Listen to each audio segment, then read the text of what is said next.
Well, you saw Ronald Acuna there. He and Team Venezuela, they will have a Saturday night matchup in Miami against Team Japan, the defending champion in this event. That comes your way 9 o'clock Eastern, 6 Pacific on Fox. The first game of the day will be a Saturday afternoon matchup in Houston, Italy, and Puerto Rico. But Ryan Rowland-Smith, this Saturday quarterfinal matchup between Japan and Venezuela.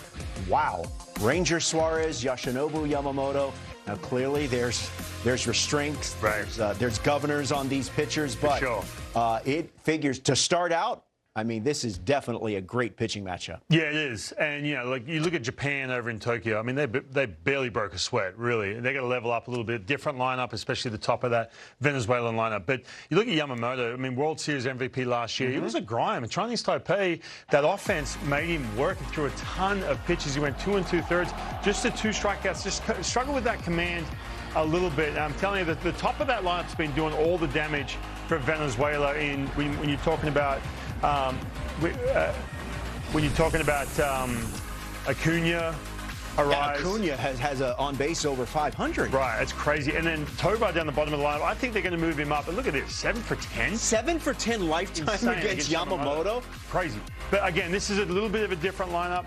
He's going to have his hands full. But Yamamoto, he has been in this tournament style before, obviously for Team Japan, and it's going to be a fun one. Now, look, the Dominican Republic has been certainly gathering all the headlines for how dominant they've been. But Team Venezuela, they finished second in that pool with the DR. They've only suffered 1 loss in this World Baseball Classic, and that, of course, was to the DR. Yeah, and I think, too, you look at the pitching. We talked about Yamamoto, Ranger Suarez on the other side. He's going to go a little bit longer this time through. He, again, had to work a little bit, 2 innings. But can they bridge the gap? They've got some big arms in that bullpen. Do they have the depth in those middle innings against a team like Japan? You look at Palencia, Buta, and Zerpa. And then you also got Brazado as well, pitched for the Mariners. He struggled a little bit against the Dominican Republic. So they have the arms in the bullpen, but this Japanese lineup, they do not strike out. They've only punched out 19 times, so they're going to have their hands full. It's a matter of getting to those back-end arms. All right, so it's Venezuela and Japan. That is a primetime matchup in Miami. The first game of the day is in Houston. That is a Saturday afternoon matchup against, it is Puerto Rico and Italy. Really, you could make the case 2 somewhat surprising teams, certainly Team Italy to win their pool, defeating the United States, and here they are in the knockout stage of the WBC. I think, first of all, Seth Lugo, tough end of the year last year with injuries. He looked dominant. I was down there in Pool A. Velocity was back. The spin is 3,500 RPM on that breaking ball. He was absolutely dirty and just overmatched Colombia in that first outing. Plus, he's going to have a couple extra pitches to work with as well. So Team Italy, look, they've been plenty of power in that lineup. They're going to have their hands full up against Seth Lugo. And on the other side, too, look, Team Italy, plenty of offense. But this is where some of that depth shows up a little bit. Now, Team Canada today with some of these lefties, the tugboat finishing it off. Yeah. Right, some of these lefties are impressive. But that's where all of a sudden a tournament like this, the depth in those middle innings, and you see who they're starting. They've got a kid coming out of AA for them starting. So it's going to be tough for Italy. You just hope they can ride some of that momentum, get enough. Puerto Rico, of course, is missing some signature players, part of their program and their their team, but they have, I mean, this was going into Friday.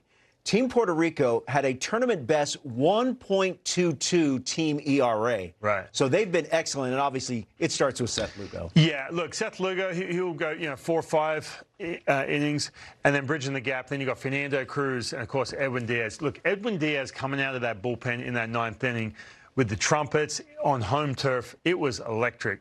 But again, it's the same thing, trying to bridge the gap. Offensively, they've been a little bit sputtery at times, but a couple big innings, but playing off that passion.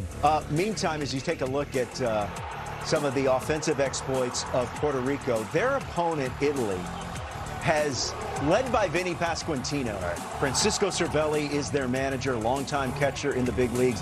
They've got the espresso machine going in the dugout, and they're offensively, they have been a revelation. It's not just Vinny Pasquantino. Right, they're having a blast, right? And I covered them in 2023 in Taiwan, and, I'm going to give some credit to Mike Piazza, too. He's not with this staff at all, but he was the one. You talk about D-Ray recruiting these players with this U.S. team.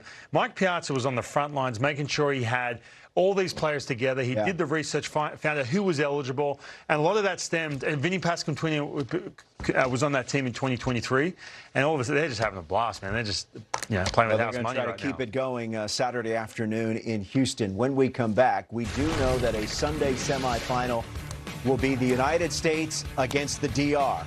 That means Paul Skeens starting out against all this power, all this electricity. We'll have a preview when we come back.